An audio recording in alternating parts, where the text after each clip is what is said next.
太子登基的第一道密旨是接回在感业寺带发修行的舒太妃，我以死相见，将丑闻闹得朝野皆知。3日后，舒太妃用一根白绫了结了自己。萧景焕把自己关在太庙3日，出来后竟赞我忠言直谏，开始独宠中宫，父兄倍感欣慰，为他征战沙场。在我怀胎7月时，前线传来捷报，北狄之乱彻底平定。庆功宴上，萧景焕亲手为父兄斟酒，可他们却在剧痛中七窍流血而亡。我抱着父兄的尸体，浑身发抖。为什么？萧景焕掐住我的脖子冷笑，若不是你逼死舒儿，他本该亲眼看朕一统天下。他亲手灌我鸩酒，将我7个月大的胎儿剖出喂狗，你这毒妇也配生朕的孩子？再睁眼，我回到他下旨接回舒太妃的那一日，娘娘不好了，陛下天不亮就带着禁卫军去感业寺了，大约是要接那位回来。福临提着裙摆跌跌撞撞冲进凤仪宫时，我正坐在铜镜前，手中握着一只赤金簪子，看着铜镜里完好无损的自己，我突然笑了。福临被我笑得发毛，娘娘您别下奴婢。我兀自站起身，快步走到窗边，窗外春色正好，海棠花开得正盛，上一世也是这样的春日。我阻止萧景焕接回他心心念念的云书，最后落得个满门抄斩、剖腹而死的下场。冷意从脚底窜上来，我下意识抚上小腹，按时间推算，这里应该刚刚有了孩子。福临小心翼翼地上前，娘娘，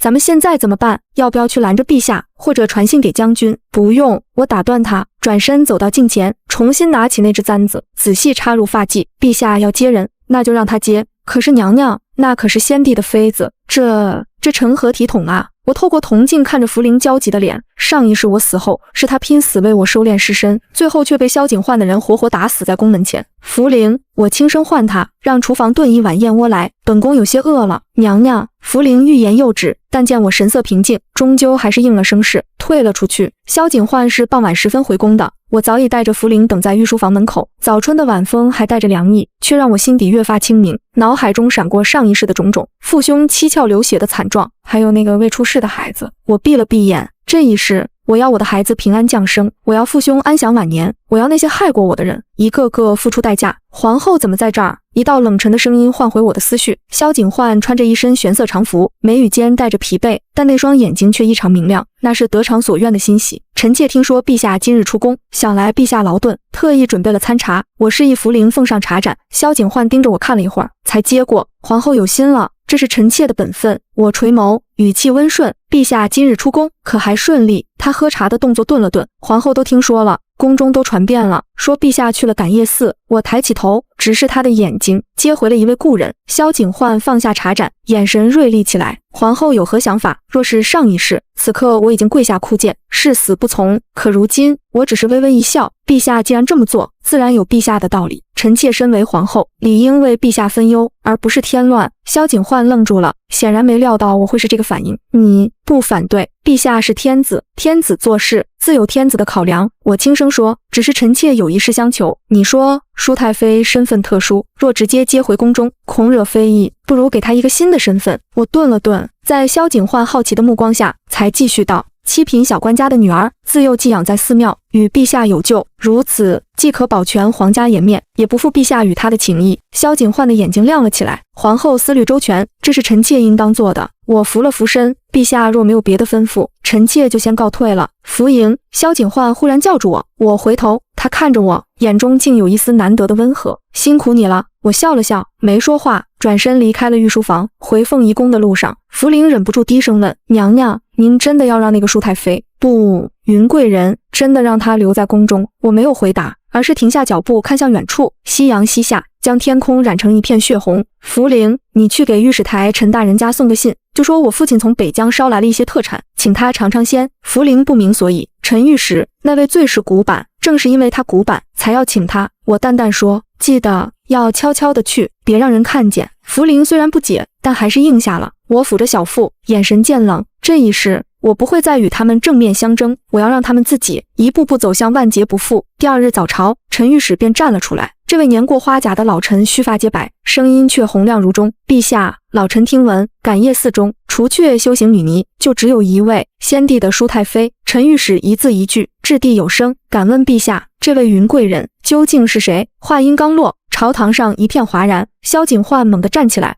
陈怀安，你胡说什么？老臣是否胡说？陛下心里清楚，臣御史毫不退让，先帝尸骨未寒，陛下就做出这等悖逆人伦之事，将来如何面对列祖列宗？如何面对天下百姓？放肆！萧景焕气得脸色发白，朝臣们纷纷跪倒在地，请陛下三思，收回成命。陛下若执意如此，老臣就撞死在这金銮殿上。他登基不过3月，朝中多是先帝留下的老臣，说话并不客气。你们！萧景焕气得手指颤抖。陛下息怒。就在这时，云舒冲了进来，他穿着一身素白衣裙，未施粉黛，一进殿就跪倒在地。舒儿，你怎么来了？萧景焕急忙要扶他起来，云舒却不肯起，抬起泪眼朦胧的脸。臣妾听闻因自己之事，让陛下与诸位大人起了争执，心中惶恐，臣妾愿以死明志。说罢，他突然起身，朝着殿中的柱子撞去。舒儿！萧景焕大喊，吓得目眦欲裂，拦住他。我适时出现，指挥2个嬷嬷冲上去，死死拉住了云舒。一瞬间，所有人的目光都转向我。我穿着皇后朝服，头戴凤冠，一步步走进金銮殿。云舒愣愣地看着我，显然没料到我会出现。萧景焕也皱起眉头，皇后怎么来了？臣妾听闻朝堂上因云贵人之事起了争执，特来为陛下分忧。我说着，走到陈御史面前，亲手将他扶起。陈大人忠心为国，令人敬佩，但此事或许不必如此决绝。我转身面向众臣，声音清晰：诸位大人，本宫知道你们在担心什么，无非是觉得舒太妃乃是先帝妃子，有违礼法。但我顿了顿，继续道：前朝有过父死子继、兄终弟及的传统，若两情相悦，又何必拘泥于世俗礼法？陛下登基以来，勤政爱民，难道会因为那个妃子就变成昏君吗？萧景焕震惊地看着我，眼中闪过一丝感动。云舒更是满脸不可置信，他显然不明白我为何要帮他说话。皇后娘娘此言差矣。另一位大臣站出来：陛下今日为了云贵人，连早朝都误了时辰，这难道不是昏聩之兆？张大人说得对。又有人附和：红颜祸水，古来有之，陛下初登大宝，更应以此为戒。萧景焕被说得面红耳赤，正要发作，我却先开了口：诸位大人，我提高了声音，陛下登基3月，日日早朝，从未懈怠，今日不过偶然迟了一次，就被冠上昏聩之名，是否太过苛责？本宫相信陛下是励精图治的明君，绝不会因为儿女私情误了国事。我说的铿锵有力，朝堂上一时安静下来。就在这时，始终静立一旁的父兄上前行礼。父亲声音洪亮，目光扫过众臣，依老臣看，此事本是陛下后宫家事，皇后娘娘已经出面调和，诸位同僚就不必再揪着不放了。哥哥谢灵也道：陛下年轻，有些儿女情长也是常事，只要不误国事，何须如此小题大做？谢家手握50万大军，说话的分量自然不同。众臣面面相觑，虽然仍有不满，却也不敢再多言。萧景焕感激地看着我们父女，谢将军深明大义，皇后贤德，是朕之幸。我俯身道：陛下言重了，若没有其他事，臣妾就先带云贵人下去了。朝堂众弟，女眷不宜久留。萧景焕点点头，又不放心地看了云舒一眼。转身的瞬间，我瞥见萧景焕朝身边一个小太监使了个眼色，那小太监立刻悄悄跟了上来，穿过长长的回廊。云舒忽然拦在我面前：谢福营，你有那么好心？他直呼我的名字，眼中满是警惕。我停下脚步，平静地看着他。只要你好好服侍皇上，安分守己，本宫自然会让你在宫中过得舒坦。呵，说得倒好听。云舒冷笑：别以为我不知道你在打什么算盘，但我告诉你，景焕心里只有我，你就算装得再大度，也改变不了这个事实。我微微一笑，没有反驳。余光里，那个小太监正躲在柱子后，竖着耳朵听。云舒自觉无趣，冷哼一声，转身走了。小太监也立刻跟了上去。我看着他们的背影，轻轻抚摸着小腹。云舒现在还不能死，他若死了，萧景焕会把所有的恨都记在我和谢家头上。在我收网之前，他得活着，活到他与萧景焕相看两相厌的那一天。3日后，父兄出征北狄，我和萧景焕一同站在城楼上送行。上一世，我哭着说爹爹保重，哥哥早日归来。他们笑着安慰我说平定北狄就回来，还要给我的孩子带草原上的小马驹。我得到了小马驹，却失去了我的孩子，也失去了最爱我的父兄。这一世，我什么都不要，只求他们平安。福营，萧景焕的声音在身后响起。我转过身，脸上已换上得体的微笑。陛下。萧景焕看了我一眼，忽然伸手握住我的手：你放心，朕会照顾好你。他的手很暖，可我只觉得冷。上一世他也说过同样的话，可后来就是他亲手杀了我父兄，杀了我的孩子。我强忍着抽回手的冲动，低下头：多谢陛下。送别大军后，萧景焕送我回凤仪宫，他坐下后竟没有离开的意思。我已有近2个月的身孕，太医说头3个月最是要小心，不能侍寝。纠结再三，我准备开口撵人，正要开口，宜芳殿的宫人急匆匆闯进来。陛下，云贵人突然腹痛难忍，请您快过去看看。萧景焕豁然起身，大步离去，甚至没顾上刚刚屈膝的我。我看着他的背影消失在宫门外，慢慢直起身。福临心疼地扶我坐下。娘娘，您何必？我很好，我府上小妇，至少她今晚不会来了。然而当夜的消息却让我手中的安胎药碗微微一晃，云贵人有孕了。我重复了一遍，是。福临低声道，太医诊出已有1个多月，陛下高兴坏了，赏了宜芳殿好多东西呢，还说等胎稳了就进为妃。我轻轻放下药碗，我握着梳子的手顿了顿，原来如此，怪不得上一世萧景焕对我和孩子那样深恶痛绝，原来那时云舒已经怀了他的骨肉，最后却一尸两命，所以他恨我，恨我的孩子，恨谢家。娘娘，您怎么了？福临见我脸色不对，小心翼翼地问。没事。我放下梳子，轻轻抚摸小腹，只是觉得这宫里又要热闹了。云舒有孕，萧景焕更是把她宠上了天，赏赐如流水般送进她住的宜芳殿。太医日日请脉，宫女太监们前呼后拥，那排场都快赶上我这个皇后了。后妃们来请安时，话里话外都是酸意。福临送他们出去后，回来小声说：“娘娘，他们说的没错，那云贵人确实太嚣张了。今早还让人来传话，说想吃江南的杨梅，让内务府赶紧去弄。这大春天的，哪来的杨梅啊？他想吃就让他吃。”我淡淡道：“去告诉内务府，云贵人要什么，只要不是太过分，尽量满足。”娘娘，福临急得跺脚。我看着他笑了。福临，你说一个人若是被宠得无法无天，最后会怎么样？福临愣住了，登高必跌重。我轻声说：“让他闹吧，闹得越大越好。”3日后，我在御花园散步时偶遇了云舒，她穿着一身桃红色宫装，腹部还平坦，却已扶着腰，一副小心翼翼的样子。4个宫女围着她，阵仗比我还大。臣妾参见皇后娘娘。云舒草草行了个礼，不等我叫起就自己站直了。我也不恼，点点头就准备离开。云舒却突然叫住我：“娘娘，听说荷花池里新进的锦鲤可漂亮了，娘娘陪臣妾一起去看看吧。”我瞥了一眼不远处的荷花池，池边湿滑，这个时节池水还凉，本宫有些乏了，云贵人自己去看吧。我婉拒，娘娘就这么不给面子。云舒语气冷下来，还是说：“娘娘见臣妾有孕，心中不悦。”这话说的就难听了。周围的宫女太监都低下头，不敢出声。我叹了口气，既然云贵人这么说，那本宫就陪你走一趟。我们走到荷花池边，池水清澈，鸡尾锦鲤悠闲地游来游去。云舒站在池边，指着其中一尾红色的：“娘娘您看，那尾多漂亮！”我上前一步，正要说话，云舒突然惊叫一声，整个人向后倒去。贵人！宫女们惊呼，我下意识伸手去拉，指尖只擦过她的衣袖。我暗道不好，这陷害人的把戏虽拙劣，却胜在有效。电光石火间，我护住小腹，心一横，跟着纵身跃入水中。皇后娘娘！福临的尖叫从水面上传来，落水声接二连三响起，太监们纷纷跳下水救人。混乱中，我看到云舒脸上的错愕，她大概做梦也没想到我会陪她一起跳下来。很快，我和云舒都被救了上来。萧景焕闻讯赶来时，云舒正被宫女用毯子裹着，哭得梨花带雨。陛下，您要为臣妾做主啊！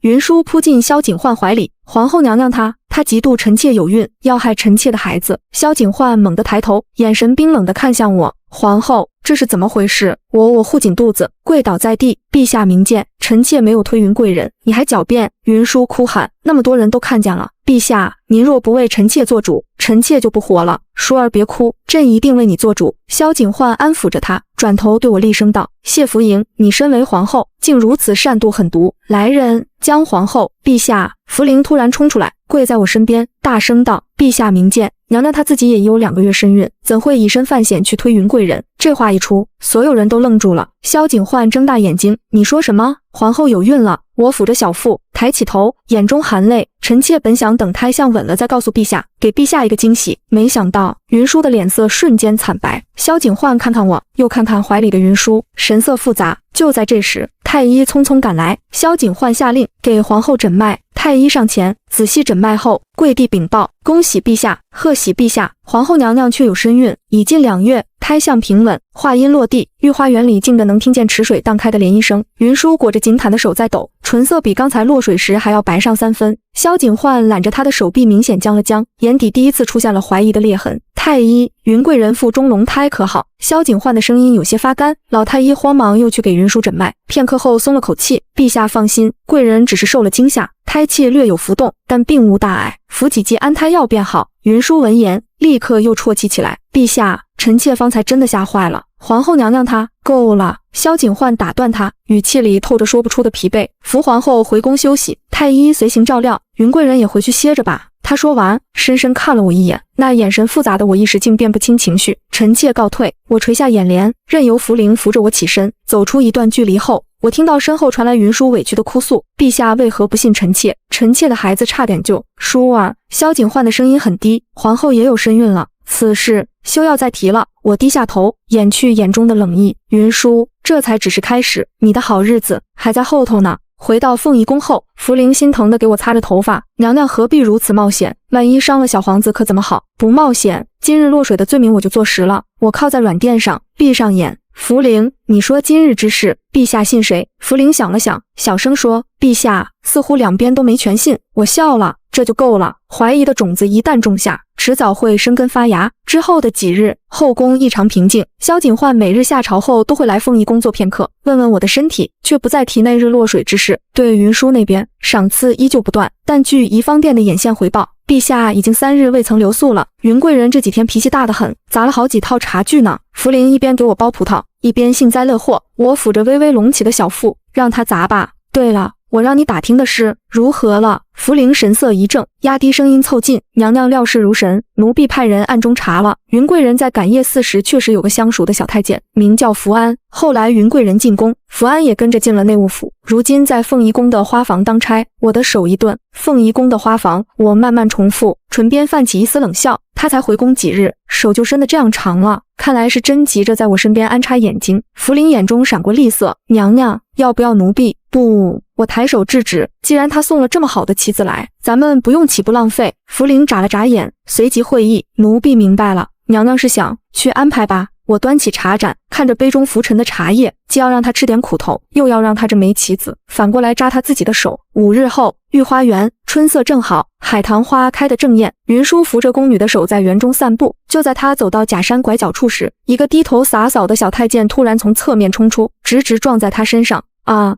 云舒惊呼一声，踉跄后退，被宫女勉强扶住。贵人恕罪，奴才该死。那小太监吓得魂飞魄散，跪在地上砰砰磕头。云舒惊魂未定，正要发怒，却看清了那太监的脸，福安。他的脸色瞬间变了。萧景焕闻讯匆匆赶来时，福安还跪在地上抖如筛糠。云舒已被人扶到庭中坐着，脸色苍白，一手捂着肚子。怎么回事？萧景焕沉声问。陛下。福安哭喊着爬到他脚边，奴才不是故意的，奴才正在洒扫，没看见贵人过来，拉下去杖毙。萧景焕看都不看他，径直走向云舒。陛下饶命啊！福安突然拔高声音，像是豁出去了。奴才是冤枉的，是贵人让奴才这么做的。云舒猛地站起来，你胡说什么？萧景焕的脚步停住了，他缓缓转身，眼神锐利如刀，让他说。福安涕泪横流，3日前，贵人私下召见奴才，让奴才今日在御花园候着，等他过来时假装不小心撞上。贵人说，他如今有孕，陛下定会心疼，到时就能借机撒娇讨赏，而且奴才是凤仪宫的人，陛下若追究，说不定还会迁怒皇后娘娘。你血口喷人！云舒气得浑身发抖，声音都尖了。本宫根本不认识你，贵人怎么能说不认识奴才？福安抬起头，满脸委屈。贵人在感业寺代发修行时，都是奴才伺候的。陛下若不信，大可去查。云舒下意识后退半步，这个动作让萧景焕的眼神彻底冷了下来。他从感业寺带了人回来，却对他只字未提。福安还在说，奴才进宫后蒙皇后娘娘恩典，在花房当差，娘娘待下人宽厚，奴才感念娘娘恩德，实在不愿做这等陷害主子的亏心事，这才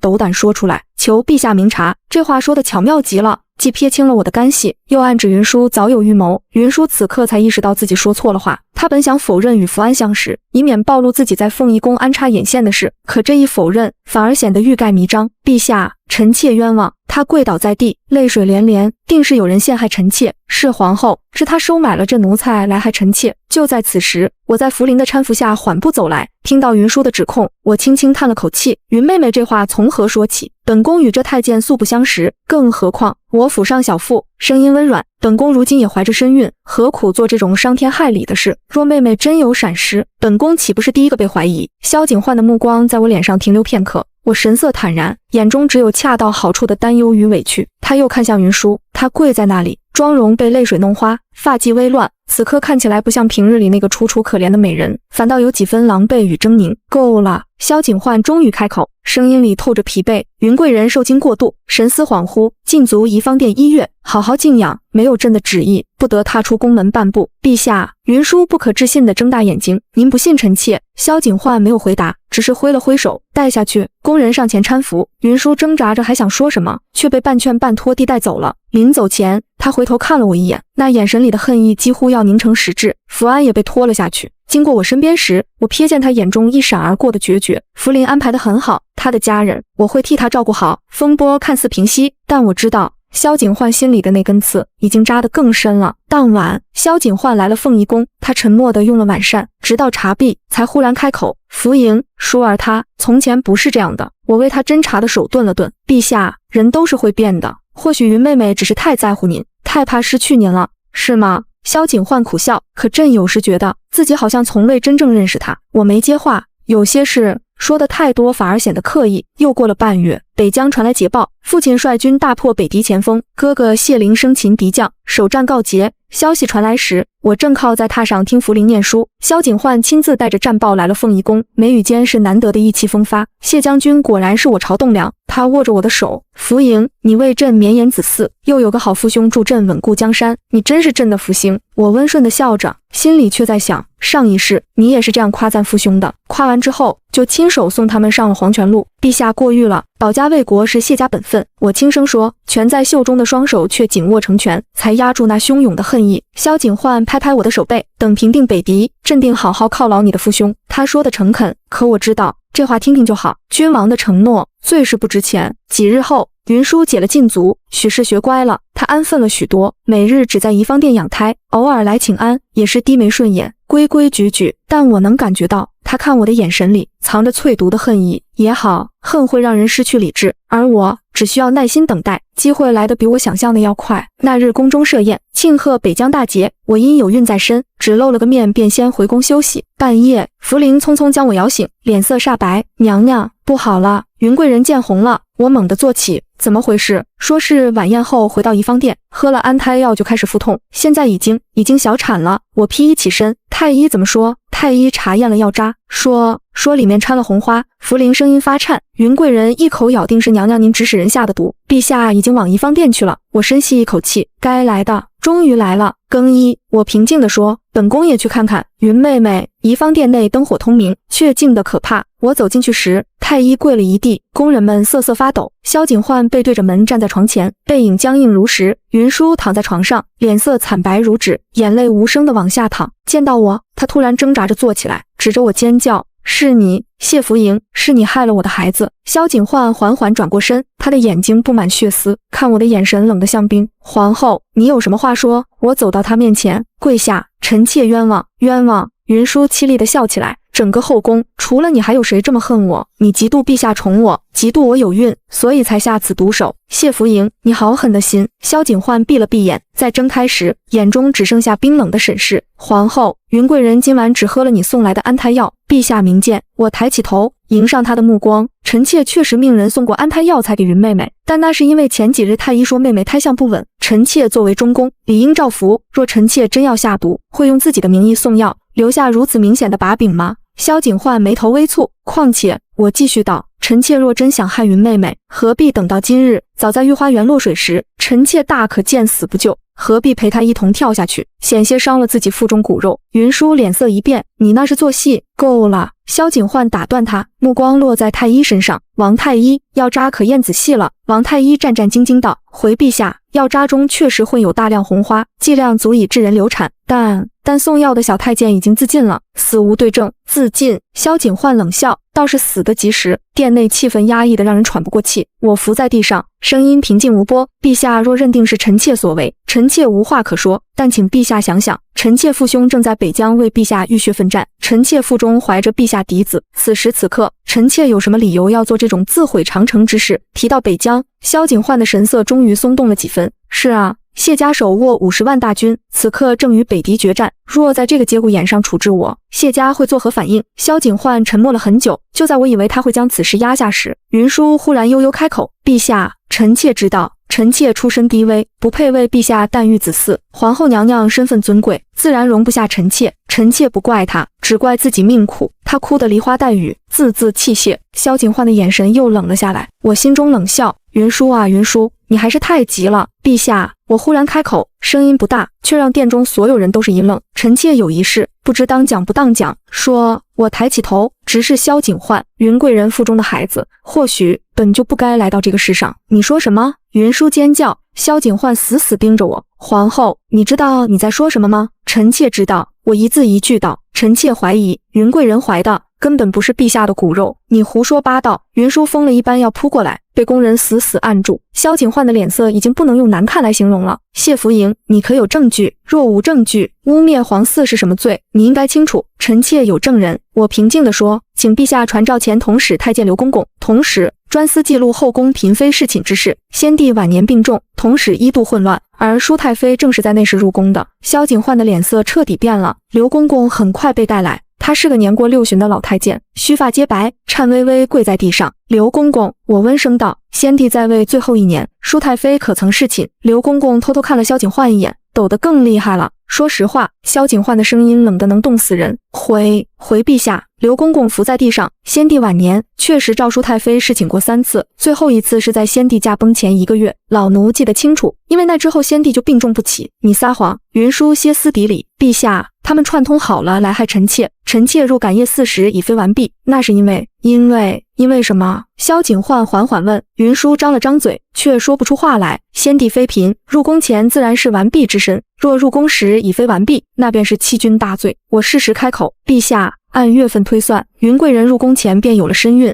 那这个孩子够了。萧景焕厉声打断，他站在原地，胸口剧烈起伏，看向云舒的眼神从愤怒到怀疑，再到彻底的冰冷。云舒慌了，陛下，您信臣妾？臣妾腹中真的是您的骨肉啊！太医可以作证。太医？萧景焕冷笑，朕怎么知道？太医有没有被人收买？王太医吓得连连磕头。陛下明鉴，老臣绝不敢欺君。萧景焕不再说话，他站在那里，浑身散发着暴怒的气息。良久，他挥了挥手，云贵人小产伤身，需要静养。从今日起，没有朕的旨意，任何人不得出入宜芳殿，这就是软禁了。云舒瘫软在床上，面如死灰。萧景焕看都没看他一眼，转身大步离开。经过我身边时，他脚步顿了顿，却终究什么也没说。那一晚，宜芳殿的哭声直到天明才渐渐止息。而我回到凤仪宫后，第一时间召来了王太医。今日之事，你做得很好。我让福临递上一包金叶子。王太医诚惶诚恐，老臣不敢鞠躬，都是娘娘运筹帷幄。只是云贵人腹中胎儿确实只有2月大小，与陛下时间吻合。老臣方才本宫知道。我打断他，但那不重要，重要的是陛下已经不信他了。疑心一旦种下，就会自己生根发芽。至于那红花，云舒确实只放了少量，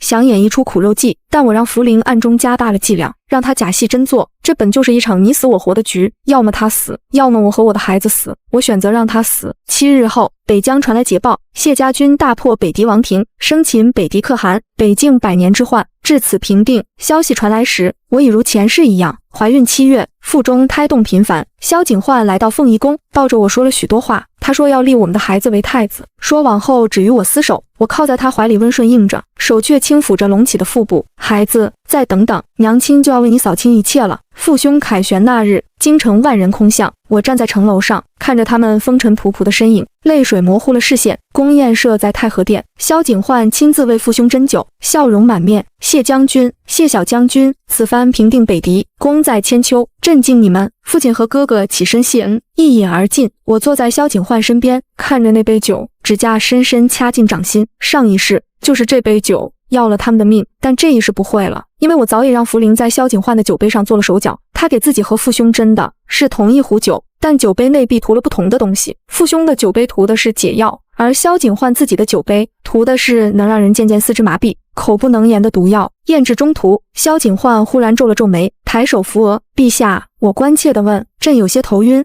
他摆摆手，许是酒喝多了，那臣妾扶您去歇息。我起身搀扶他，同时对父亲使了个眼色。父亲会意，起身道：陛下龙体要紧，老臣等先行告退。萧景焕已经说不出话，只能勉强点头。我扶着他回到寝殿，太医匆匆赶来，诊脉后神色凝重：陛下这是中风之兆，需静养，万万不能再操劳。中风？我惊慌道：陛下还这么年轻，娘娘病来如山倒啊。太医摇头叹息，那一夜，萧景焕瘫在床上，只有眼珠能转动，死死瞪着我。我屏退左右，坐在床边，轻轻握住了他的手。陛下别怕，我俯身在他耳边，用只有我们两人能听见的声音说：您会好好活着的，活到亲眼看着我们的孩子登基，活到看着谢家世代荣耀，活到为我的孩子，还有我父兄上一世受的苦，慢慢赎罪。他的眼睛瞪得极大，喉咙里发出呵呵的声音。我笑了，温柔地替他掖好被角。2个月后，我在凤仪宫诞下嫡子，莺啼响彻殿宇那一刻，虚弱的我紧紧攥住了福临的手。3日后，萧景焕下旨，因龙体欠安，禅位于皇后所出嫡子，太子年幼，由皇后垂帘听政，镇北将军辅国。新帝登基大典那日，我抱着襁褓中的孩子坐上龙椅，文武百官山呼万岁。父亲与兄长披甲立于御阶两侧，而萧景焕的寝宫已被改为宁寿宫。我抱着小皇帝去看他时，